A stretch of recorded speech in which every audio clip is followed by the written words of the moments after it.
There are all these new tactics for being recommended by large language models now. Some of them feel a little silly or even spammy. And I hear a lot of people asking, sure, these work right now, but are they really going to continue working? And so I just want to talk about why I think a lot of these tactics are going to continue working for the foreseeable future and which ones you might want to avoid. The tactics that are especially effective right now, that are different from just traditional SEO, could collectively be summarized as recommendation spam. You essentially want to spam recommendations for your brand all over the websites that these large language models trust. The most common form of this is probably spamming Reddit comments. I think the most effective form is spamming listicles. This is where you create like top 10 best lists and put yourself at the top. It's incredibly effective even when it's on your own website. It can be done effectively using press releases or on any sites where users can post their own content like YouTube, LinkedIn articles, or Medium. Yesterday I was watching a webinar with several SEOs, one of them being Ethan Smith, who I regard as one of the smartest people in GEO right now. Ethan was asked when he thinks these tactics will stop working, and his response was never.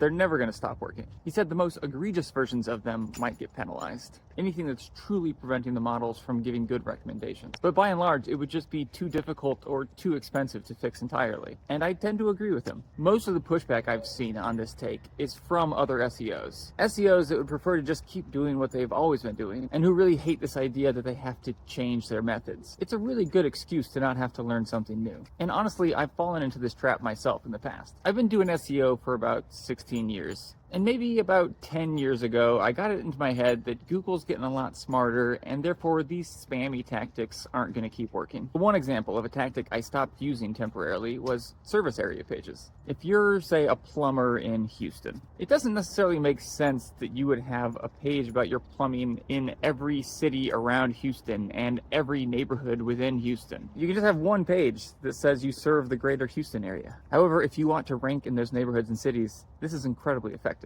And 10 years ago, I thought, you know what? Google's going to figure this out. Google doesn't want this to be effective. It's super spammy. But after a few years went by and these pages just became more and more effective, I eventually gave in. And guess what? They're still very effective today. The truth is, service area pages aren't causing a big issue for Google. And Google is incentivized to spend as little money as possible. It just simply wouldn't be worth the cost.